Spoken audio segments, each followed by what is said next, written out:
Sanbonani, and welcome to the Empowerment Hour with Randburg Clinic School. It is 1 o'clock on a Wednesday, and you tuned into Kofifi FM 97.2, where it all began, or you could be watching us live from our Facebook page. Or perhaps you are watching us from our YouTube page. My name is Pasha Pilane. I am an Elson educator and departmental head here at Randburg Clinic School. And in studio with me today, I have two wonderful guests that you will get to know as Vuyolethu's Haven. Ladies, welcome. Thank you. Thank you. Can you please introduce yourselves? I'll start with you, Ayanda. My name is Ayanda Larkin Harrison. I am the executive chairperson of Vuyolethu's Haven. Thank you. I'm Pearl Mwase, and I'm the executive director of Vuyolethu's Haven. Welcome, and thank you so much for making time to come and have a conversation with me. And I know my listeners and viewers will really appreciate all the information we're going to share here today. Can you please, Ms. Ayanda, tell me, how does neurodiversity speak to your story? I'm a mother of a young man that's got autism. So as a result of that autism has become ingrained in my life, and I myself have been suspected of having some neurodivergence, so which I don't know whether I need to explore it further or not, but it's been brought to my attention that there might be some neurodivergence. So that's where neurodivergency and I meet. Okay. Are you going to go check it out? Because I know there is some adult diagnosis that do happen. I don't know. I don't Okay. know. I still don't see what difference it's going to make to me. Okay. But it's something Yes. that's been brought to my attention. Yes. Okay. And how old is your son? My son is 13 years old. 13 And years his name is old. Callum. Callum. And as a young mom... Oh, thank you. Yes, no, don't worry. Even mommy's young here with us today. As a young mom, I mean, what was your knowledge of autism at that time? When was he diagnosed? He was diagnosed at the age of 2. At 2, yeah. So that is quite some time ago. Yeah. What was your knowledge of what autism Absolutely is? nothing. I had no idea. It felt like my world had come to a complete end. It was, I think, at that stage, information overload, and information overload all in the negative side. Okay. There was no positivity around it. There was no, it's okay. Okay, It was all doom and gloom. Sure. So it felt like, you know, when you give birth to a child, you've got all of these plans in your head. My child is going to be this. My child is going to be that. And when you receive that diagnosis, it's a mourning of what you thought your child is going to be. So it was a tough time. Yeah, no, true. A lot of parents that we've had also on the show do talk a lot about the grieving stages, and the fact that you have to let go of the ideas that you had of what your child is going to be, and try to embrace what you have right now. And then what was your first action in terms of learning about autism? I mean, I'll give an analogy. I say when you are when you're pregnant and you're planning in your head, and the analogy I'm going to use is that you think you're going on a trip to Amsterdam, and you tell yourself, in Amsterdam I'm going to see the tulips, I'm going to see the windmills, I'm going to see whatever it is that's to be seen in Amsterdam. You get on the aeroplane takes off, and then you land in Nigeria. And when you're in Nigeria, you've got jollof rice, you've got pounded yam, and you just need to make do. And now you have to navigate. And now you need to explore navigate what that place that you Nigeria had is. no idea that you were going to, and you land there, and you're there, and you That have is to a make it very work. nice analogy, because it hits very hard the way you're putting it right now, and it's an entire different world. Absolutely, To- chalk and cheese. Yes, yes, to what you had envisioned, Mm-hmm. and what is, if I can say, called normal. Yes. It's a whole different ballgame. Yes. But I wouldn't change it for the world. Yes, It's, yes. it's been an absolute eye opener, and you never expect to be part of this world of disability. But I wouldn't. I'm lucky now to consider myself as part of that community. Yes, Because yes. it's the people that are in this community are the most amazing people. No, on earth. lovely. Mampel, welcome to Thank you. Empowerment Hour. Thank It's you. it's the first time today that we have Ugogo as a guest. Like I said, we have mostly it's the parents. Yes. And I just wanted to hear from you. I know that Gugogo, you know, with my greenie, I am the apple of her eye. Yeah. I mean, we pants, Yeah. you understand. Yeah. So I just wanted to give you the honor of telling us about Callum. Yeah. Okay, no, thank you. Just before I go there, Okay. Ayanda didn't tell me that she is suspected to be autistic. Now I understand the behavior. Oh, listen to that, mommy. Anyway, no, I'm just Yes, joking. Mama, thank you for that. Callum, what was the question? No, Just tell us ngomzukulu wakho. Yeah. Like Ayanda says, at the beginning, she was a lively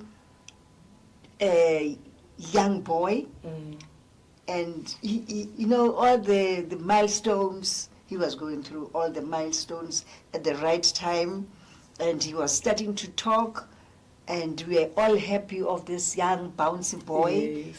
And then all of a sudden, he stopped talking.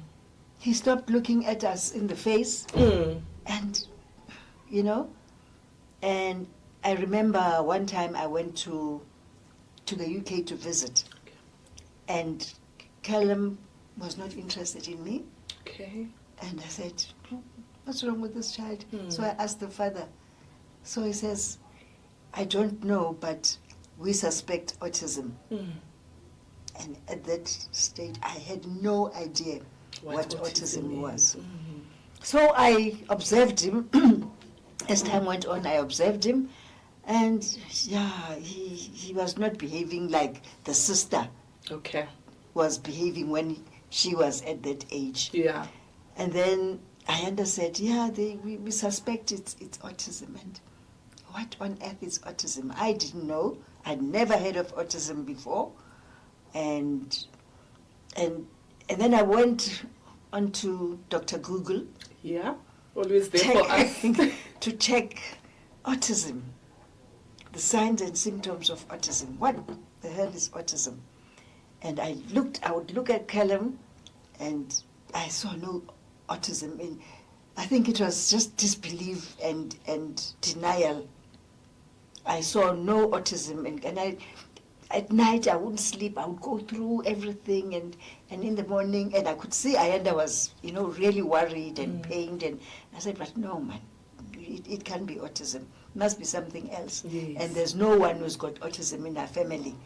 So No one that we know of. Or Yeah, no one that has yeah. been officially Officially diagnosed. diagnosed, yeah. So we were in denial. Okay. Both of us Yeah. were in denial that no, this child can't be. And Ayanda was also reading about autism.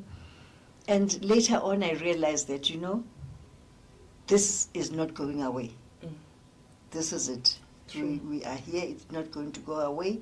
And of course Ayanda was talking to people and reading, and she got hold of a homeopath. Okay. And this woman promised, no, it can be cured. That is, Okay. you know, when you want things to be the way you want them to be, you will believe whatever you are told. So, and she spent a lot of money on, you know, going to this woman, giving her pills for Callum to take, and the father was just not interested. Probably he knew what That, was what. he had and maybe his own way of accepting it. Yes, and it turned out that it's not curable. You are born with it. It's there for as long as you are alive. It's there, yeah.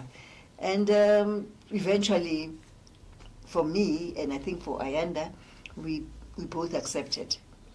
Of course, it hit her harder than me. My grandchild was there, and accepted, and acceptance eventually love. Yes. Lots of love, and Yes. you know, Callum is such a lovely child. Yeah. And he's my favorite grandchild. Yeah. And Liana, the sister, always says, "But why do you love Callum more than I do?" And he's non-verbal; he doesn't speak. Okay. So, you know, I had to make up for all of that. Yes. And I mean, Liana can do everything for herself. She does this. This one is just the way he is, and just a lot of love that I'm giving him. Yeah. And that's my story with Callum. Thank you so much. Well, Ukoko did spill the beans now that there is another child. There is. Okay, can you tell us a little bit about her and also the dynamics of having one, like Mama has already mentioned that there are some dynamics there where one child needs a lot of your attention, but it also does affect the other one to a certain extent. So Callum's sister is called Liana. Liana is a couple of months older than Callum. Liana is 14. Callum is 13. Okay. So Liana and Callum you can not separate the two. Even like Mama was saying, Callum is non-verbal, but Liana understands Callum better than anyone in the house because they spend so much time together. And their bond is unbelievable. Liana will get Callum to do things that no one can get Callum to do. And another example is Callum never used to jump on a trampoline. Yes. And the one day I'm in the kitchen and I hear Liana go, and I thought, and I peeked, and I can see her pulling him by his legs across the garden into the trampoline. And then she zipped the trampoline up and she started jumping. And she was like, jump, jump, jump, jump.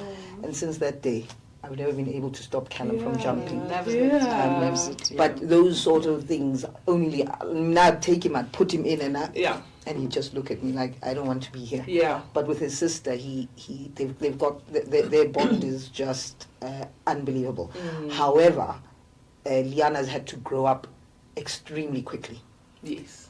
She's been exposed to things that most children are not exposed to. She's had to do things that most children her age don't have to do. She's had to accept things that most children her age don't have to accept. And it's been tough on her in that instance, but it's also, in my opinion, and I hope she feels the same way. I can't speak for her, but I hope it has given her some strength and some character. Absolutely built like the person that she is. Definitely. So because she's just an amazing young lady.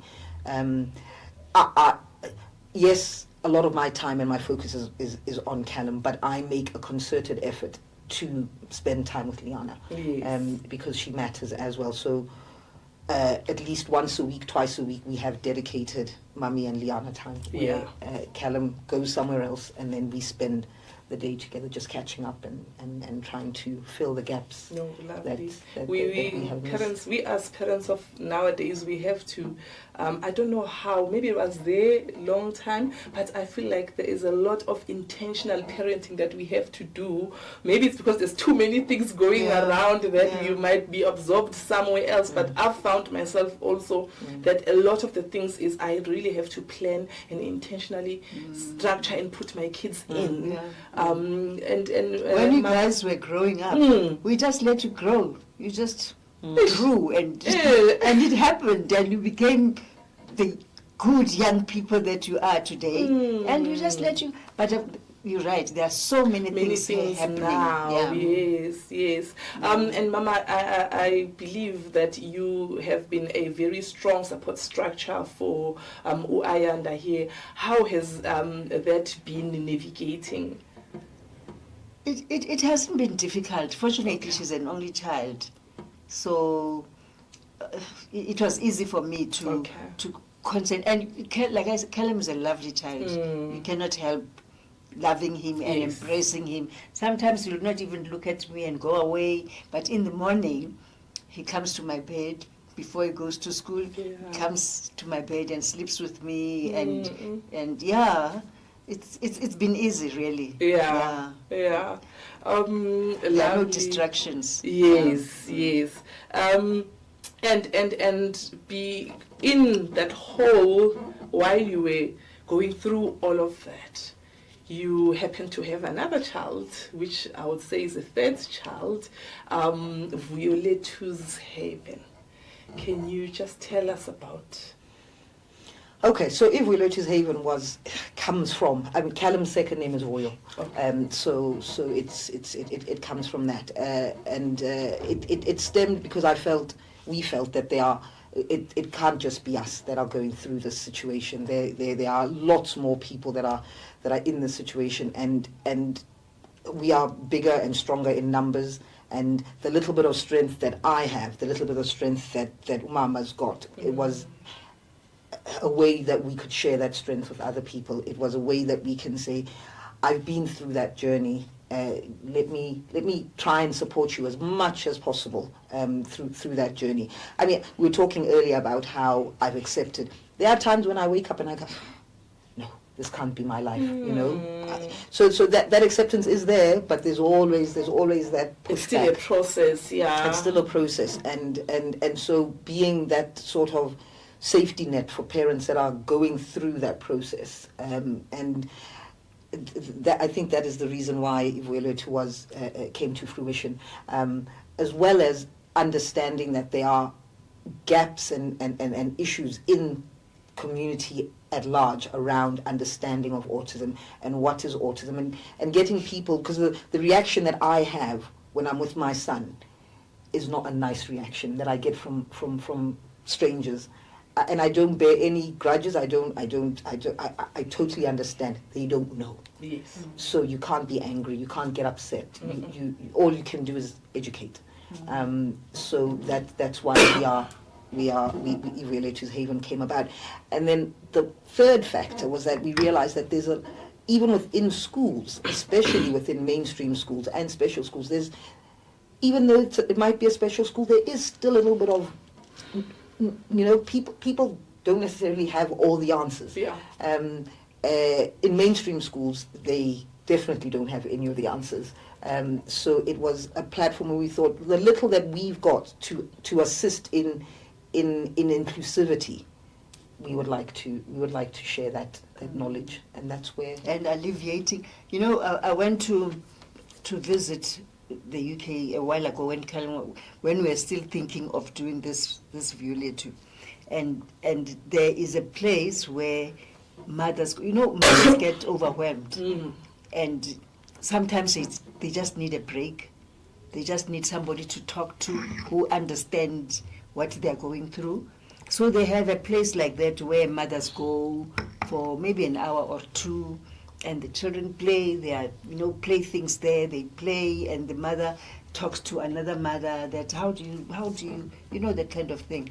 And we thought we could do this here, but unfortunately it needs a lot of money. And we said that is why we said Vuyolethu's haven. It's going to be a haven for mothers who will come when they are, overwhelmed, Okay. and meet other parents and take a break and all of that. But unfortunately, it needs a lot of money. But one day, when we get money, we'll get there. The first step has been taken. Yes. The first step has been taken, and congratulations with that. Hi, it's a giveaway time here on the Empowerment Hour. We are giving away 6 double tickets to the Neurodiversity Parents Workshop taking place this coming Saturday from 8 a.m. to 2 p.m. All you have to do to win these 6 double tickets is to write the word neurodiversity under the Empowerment Hour episode airing on the 10th of September. Winners will be chosen at random. All the best, and terms and conditions apply.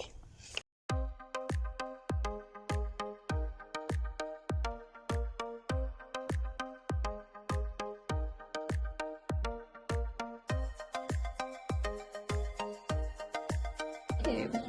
How was your day, your Mandela Day at RCS today? Well, we were really looking forward to coming to Randwick Clinic School today. We've built up such a special relationship over the 9 years that Pizzazz Joburg volunteers have visited. We try and come twice a year, and Mandela Month is obviously one of those events that we really want to participate in, just because of the community.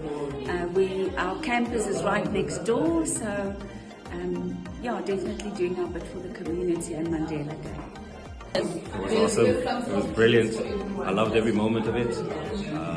I must say it is an event I would implore all of you viewers to actually come in and try one day. As always, it was a very special day. It's always an honor to come to the school, to learn, but most importantly, to engage with the kids. So we had a lovely program, and thank you, Randwick Clinic School. We learned more about autism and special needs, and literally how to take those skills back in our own lives, and how to deal with different kinds of people. And just a reminder of how unique every child is. Today we did some mosaic art. We mapped out the beautiful continent of Africa, and the best part about it, it was for Mandela Day. Today we learned about archery, because that's a sport that's going to be introduced to the kids, and we did a very easy looking exercise, but it was actually difficult. We took tiles that were broken, and we did an African map, and we had to write Mandela Day. It looks easy, but it was very challenging. The presentation was wonderful. Again, just thinking about how special our kids are. They are our future.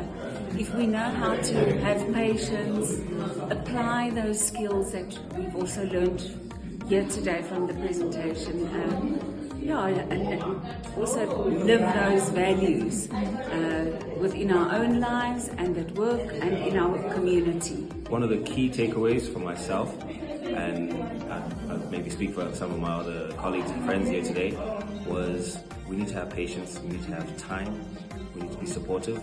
And with the students here, the one thing that I learned is let them lead the way.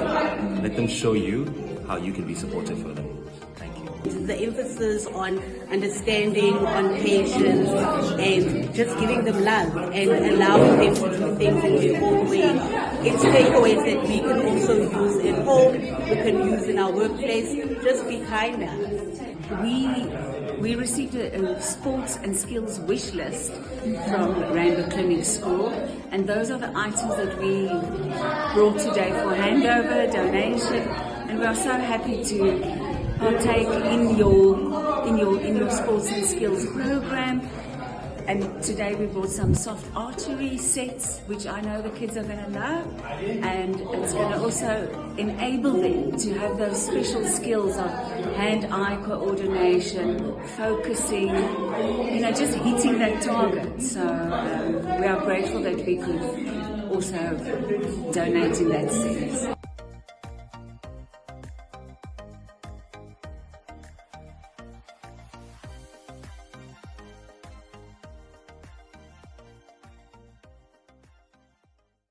Welcome back, and thank you so much for tuning in to Gofifi FM 97.2, or for watching us live from our Facebook page, or you could be watching us from our YouTube channel. This is the Empowerment Hour with Randbeck Clinic School, and I am still with Umapel no Ayanda, who come from Vuyolethu's Haven. Mampel, can you just take me back to when Ayanda came and Aletago with the idea of Vuyolethu's Haven? And I know you were her biggest supporter, but what was your understanding of her vision? I embraced her vision. I know how much dedicated she is to autism, and we were going to be doing this for Caleb. Caleb is Vuyo, so Yes. we were going to be doing it for him. Yes. And yeah, she is the backbone of Vuyolethu's Haven, really, and she comes up with all the suggestions, the ideas, and the content of what we should be doing. Yes. So I have decided that I'm going to support her in whatever way that I can. So that you can also be able to reach out to the people who are in the position that you once were when you didn't know what autism is. Yes. You know, we speak a lot with our parents here, and a lot of our parents suffer, if I can put it that way, when it comes to getting caregivers. And I think I saw that you also have a program where you are educating or supporting caregivers, which could be a nanny or something like that. And honestly, it does take a lot. We do find parents who found nannies who gel very well with their kids, but most of the time it's a hassle. So what kind of support does Vuyolethu's Haven have for caregivers and nannies, Ms. Ayanda? Well, when it comes to that, because we don't know who the parents have got as their potential caregiver, it makes it very difficult for us to have a generic sort of support structure for that. Yeah. But we are open to having conversations with that parent to say, Ayanda, Pearl, I've got Untabiseng Yes. that needs to work with my child. Yes. What can you do? Then we would be in a position to then support Untabiseng, to say, right, Untabiseng, this is child X, and this is how you should be treating them. You know, when the child is biting, Yeah. this is how you react to a Yes. bite. You know that as a caregiver, you know the bite, you don't pull away, you push Yes, in. you push in, and yeah. those sort of things. Whereas naturally, a person, when someone's biting you, that's the first reaction that you're going to do, instead of put. And it's how you then de-escalate from the bite. Yes. How do you then? So it's those small things that we would then be teaching those caregivers. But like I said, to begin with, we don't have them in abundance. There isn't a place where we can go and go, oh, here are all the nannies, Yeah. let's go and train you. So Yes. it would be on a case by case basis, where we'd be more than happy to then support that particular family with that piece of work. I think you just dropped an idea there. Have a event where you are actually calling on nannies and parents to bring their nannies so that you can have that. There we go. That's a brilliant idea, absolutely, and I think that's something that we should seriously consider. Because it all starts from the basics of what autism is. No matter, it's always new, and we always need a refresher of what autism is. I think definitely that would be addition. Even someone that we can also be open to someone who's not a nanny currently, but would like to work with our children and things like that. Thank you for that idea. I'm it's opening you it dropped now. it. But yes, no, you're welcome. When it comes to, so that's how you assist with the individuals. I just wanted us to unpack a little bit of when you come to me as an individual, on the caregivers, like you said, you will need to have a conversation first to find out where am I, maybe how long have I been with the family, and things like that. And what kind of support do you offer parents? It's I think for parents, it's the emotional support, which is so important. To say, right, I'm at this point in my life. What do I do? from an emotional perspective, this is how I need to move forward, as well as a practical perspective to say, what can you do to continue? Because I know a lot of parents, work becomes really difficult because you've got this child at home, and you're going, oh my gosh, I'm in my 9 to 5, but Ndanam is at home and I'm worried sick because auntie doesn't really know how to manage my child. My mother doesn't really know what to do with the child. So how can I do this? So it's that kind of advice where we're going. This is what you can say to your employer. This is what's available. You know, these are the levels of support that you can engage in: remote working, flexible hours, and these are things that employers need to be able to agree to. It's not, you're not being unreasonable here.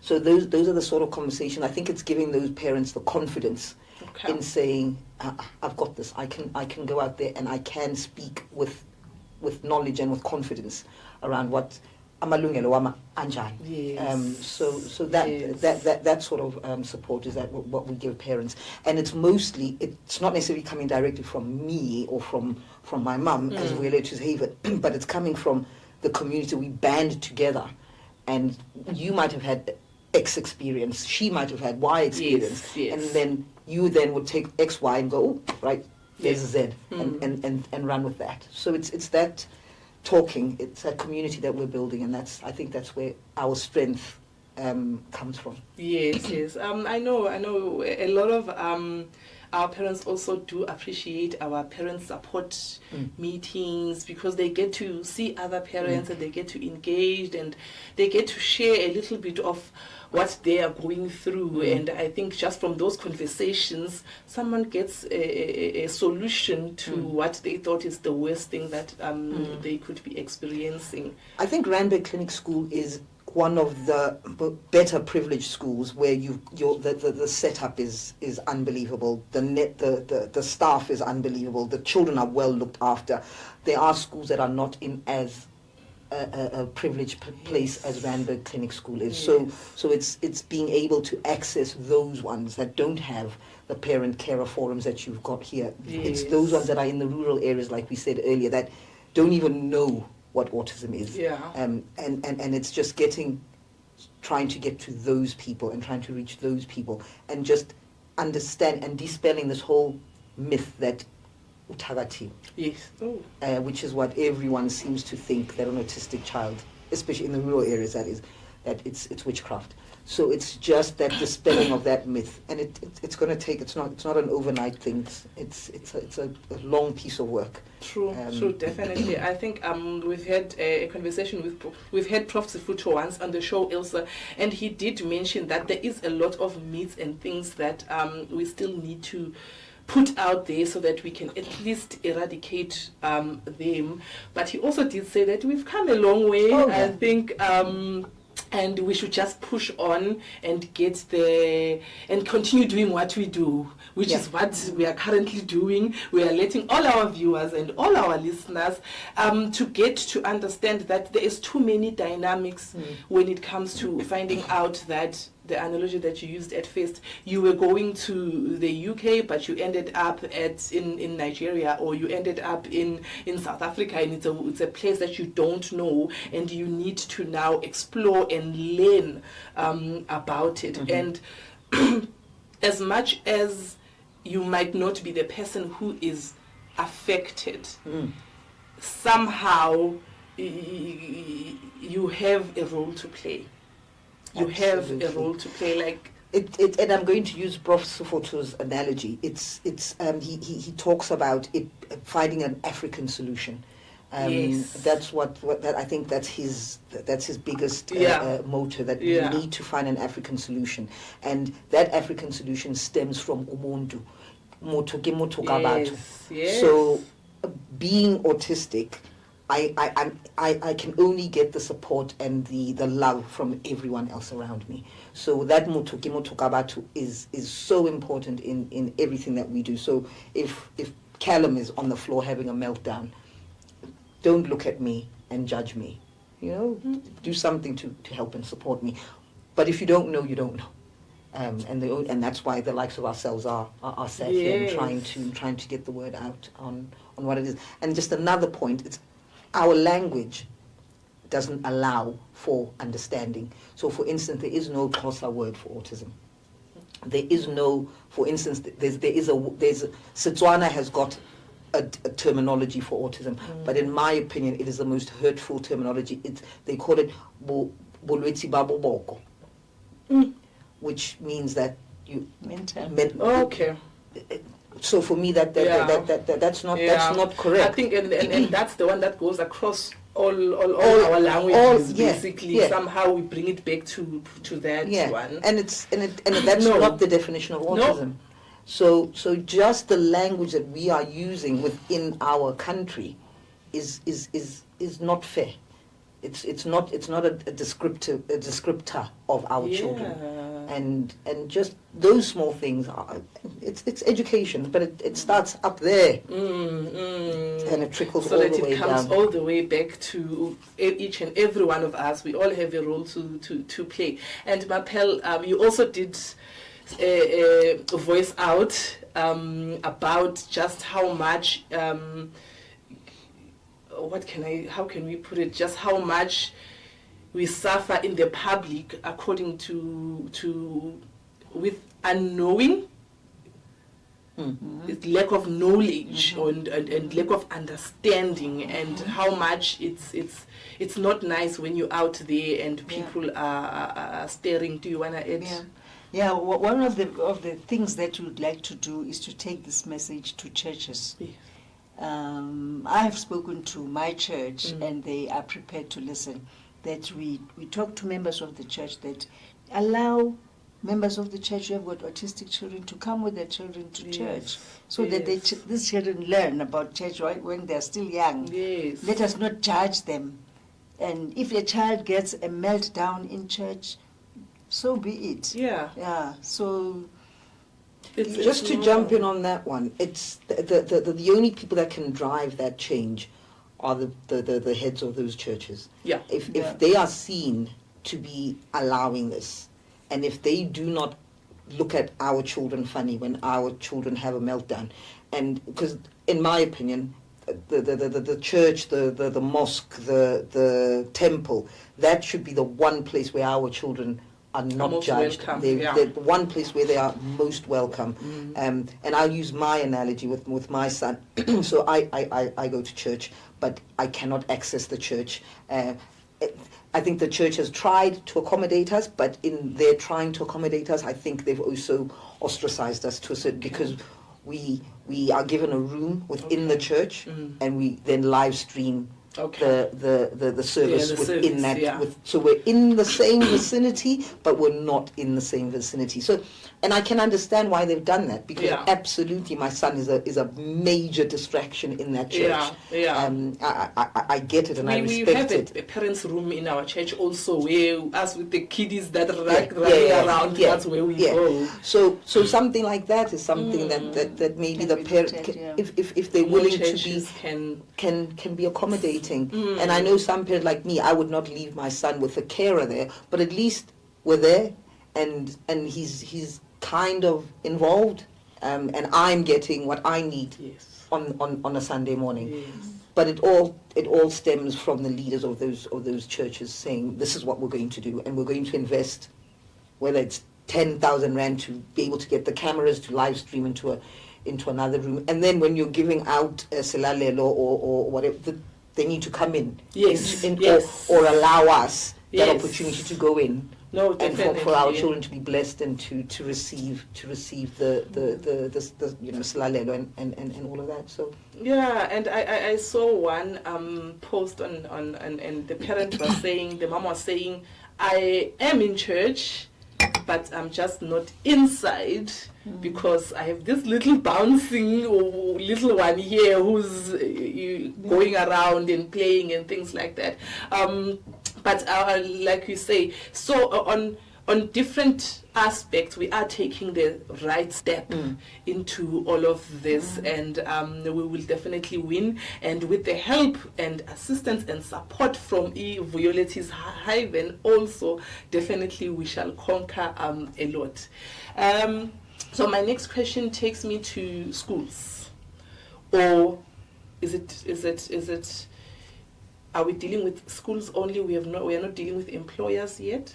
So that's a totally different thing. Okay. So we found in the last, because we've only been around for 2 years, we've been, 3 years, but we've been fully functional for about 2 years now.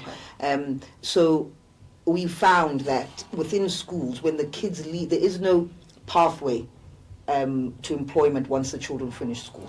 So that is absolutely something that we're working on now. And hopefully, if Prof. Sefort was listening to this, we're working with Prof. Sefort to sort of get to that place. But we're looking at creating pathways where our children can access employment, where we're looking at going into, we actually spoke about this yesterday. Where we're looking at going into employers and supporting them to become autism friendly and autism ready, and understanding what neurodiversity is and how they can get, I'm making a very sweeping statement here, but a lot of these children, the more able ones, are extremely productive if given the right environment, if given right structure, if given instructions, if supported. The level of productivity that you can get from these children is astronomical. Totally it's they don't smoke. No. They don't do small talk. No. They don't. It's routine. I need to do my steps until I finish. And you leave me alone. Yeah. Until I finish. Don't talk to me because I've been told I need to do A, B, C. I would kill to have someone like that. And I don't finish until it's done. Until it's done. If it's 7 o'clock, it's 7 o'clock. And having an employer understand that this person is going to come in and do the job. Not do Ian. Ian is going to tell you, it's 5 o'clock, chile time. I must go. I must go. Meaning your chaya, I must go. So we are sitting, we're chatting, but we're at work. Thank you. How much time are we losing at the photocopy machine? So those are the things that we want to educate our corporate world around. So take them, have them. They will be an asset. It's just you need to be a little bit accommodating. So we're working on that, and we're also working on trying to get the kids themselves understanding that they can be productive in society. They're not a burden, and as a result, the parents aren't burdens. So it's just, but it's a very big undertaking. It is, but it's an undertaking that I think we are ready to take on.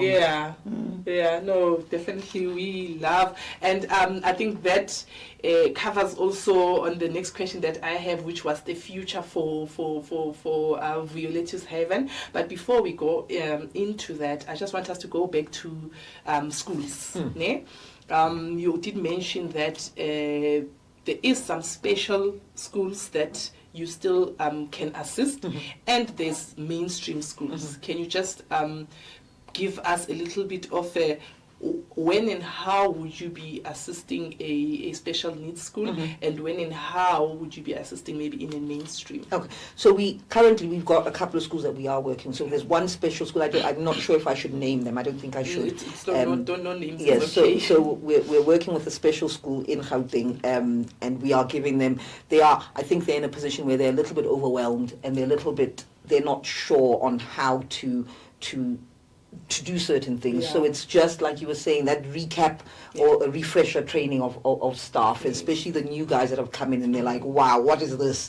It's just saying, let's try and support you this way. And it's also giving them the new stuff, like we were talking about the nannies and the caregivers. It's just giving them, because a lot of them are teaching assistants that have come in, and they are coming in with the teacher's overwhelmed, number one, and then they don't have enough time to give that teaching assistant the support that they need. So it'll be us saying, right, teaching assistants alongside your teacher, this is what the teacher wants, and this is how we can sort of help and support you as a school. So, and also just giving them, I think, different ideas, because it's always better to have a fresh mind, a different mind. So someone coming in and going, oh, have you thought about doing it this way? So it's just that little bit of an injection of something different and something fresh. That's what we're doing within special schools. In mainstream like schools. we went to one school, and we were with this lady who was teaching the teachers and how the teachers and the kids how to massage, what massage does. And these children were so excited, and the teachers were. And the teacher said, "Wow, and look at them now; they are calm." And you know, so it's that intensive interaction that a lot of schools, I think, fear, because they're fearful that this one's a biter. Yes. You know, so if I'm intensively involved with this child, I'm likely to be bit. You know, but not recognizing that intensive interaction is exactly what the child needs in that moment. Like, engage me. Yes. Engage me, and all the bad behaviors, and I put it in inverted commas, is a form of communication. Yes. So they're communicating something, but it's just getting staff to understand that and saying, imagine you go to school and no one wants to interact with you. Imagine you go to school and they're like, Jabu, stay there. There's yours. I'm too scared of you. Obviously, Jabu's going to have a reaction. Yeah. Obviously, Jabu wants you to engage. Jabu's going to go and find ways to precisely. So it's that, like, teaching them intensive interaction. It's not possible for you to do it all day, every day, but in short bursts. You know, now and again. You do that with that child. So those are the sort of things that we're doing in special schools. Then in the mainstream schools, again, we've got a couple of schools that we're working with. It's just going into them and going, what problems are you having? What types of children have you got? And then looking at them and going, perhaps this child has got this. You know, we're not out there to diagnose. Yes. But what we're saying is perhaps this child has got this, and whilst we don't know what it is, how about making these adjustments to your school to support that child? And it could be simple things like bright lights, like fluorescent lighting, like taking all the stuff off the wall and, you know, making it calmer. The way you speak to them. Because some of them, and I mean, you know, they've got this sense of fairness. Like, if you don't do things, like you told me that at 2 o'clock I can go, and it's now 2:15, and I'm still sat here. Dude, what are you doing? And then when I was mistress, you're going, no, but you said 2 o'clock. Yeah. It's 2:05. To me, it's disrespect. It's disrespect. You made a promise. This is how, you know. So and they go, no, ingani lalel. You said 2 o'clock. You know, and it's just giving them those tools to say, when you, especially because we look at the profile of the child and go, okay, you know, this is how this child is reacting. So consider doing this. We're not saying they're autistic, but until you get to that point where they've got a diagnosis, make these reasonable adjustments. I think more especially now with mainstream schools they now have to be more accommodative and more inclusive, that it's not, you're special, you must go to a special school. Now they have to do all these accommodations. That's why I'm like, no, I think Vuyolethu is here on time, because we need all the speciality and support that you are bringing to us. We're just going to go on a short break, and we're going to come back. We are going to be seeing our sports segment. It's called Beyond the Sidelines. Don't go anywhere. Hi, I'm Nazreen Mago, and welcome to Beyond Sidelines.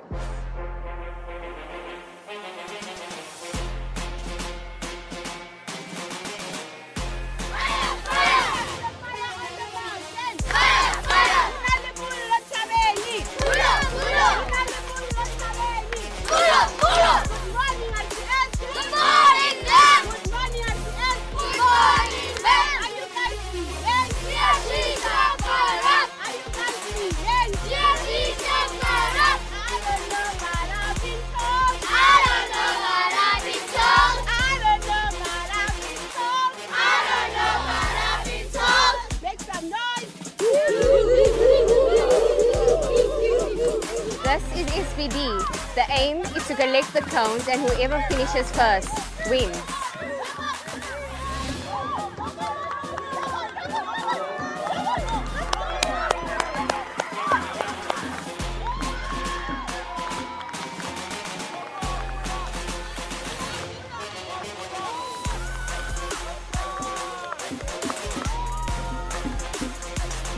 Welcome back. This is one of our races and it's called ball sorting. The learners will each get a color, collect it from here and put it in the black bucket.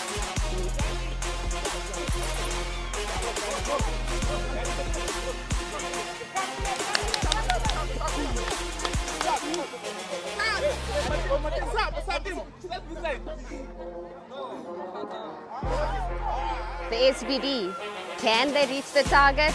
Let's see.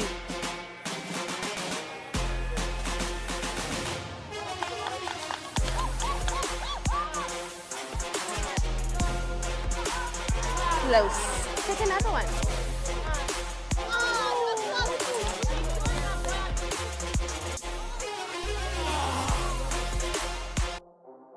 This is our ECD and grade R learners who have to find balls by color in the pit. Let's see what they can do.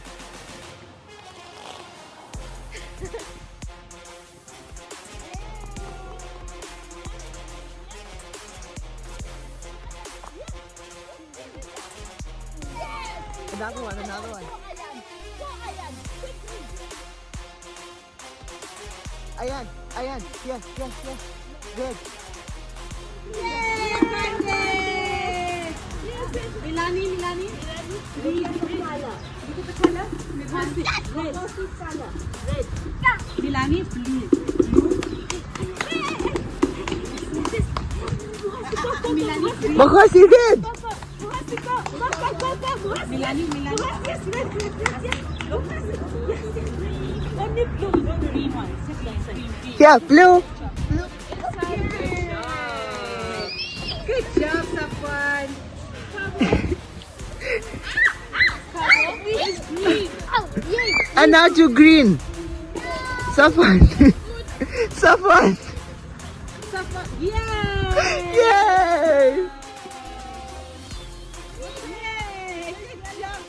This is ECD and they are jumping in every hoop. Let's see how they win this race.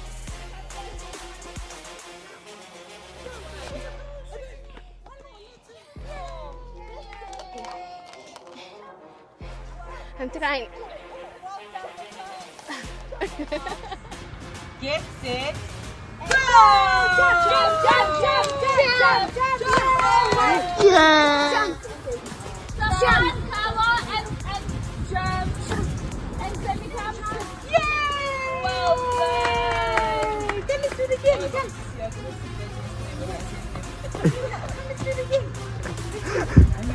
Yay!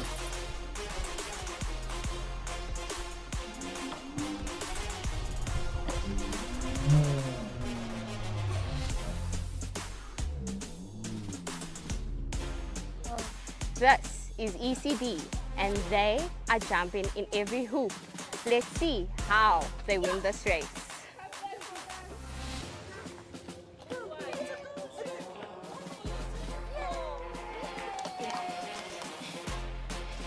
I'm trying.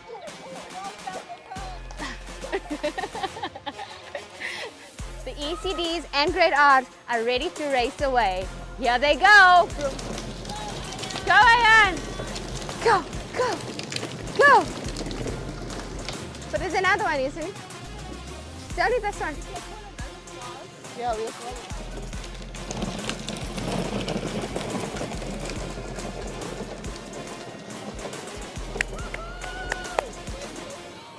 Thank you for joining us. See you next time. 3, 2, 1, go! Welcome back and thank you so much. We have reached the last segment of this episode and yes, I am still with Ma, Pearl and Ayanda. And they incredible work that they do, the incredible support that we need as a community, that we need as parents, that we need as schools and organizations about neurodiversity, how to work with our children, how each and every one of us can play a role. Mampel, are there any recent achievements that you'd like to tell us when it comes to Vuyolethu's Haven? We have, like Ayanda was saying, we have gone out to schools to talk to schools. Like, well, we're not going to mention schools. We have gone to schools and we have seen a whole lot of improvement in those schools and we have managed to pick out a few young people who we are going to be using for our program, and we are, helping them hopefully find jobs, because some of them are reaching school going age, which is school leaving age, which is grade 7. Grade 5? No, that's with the curriculum at special education school.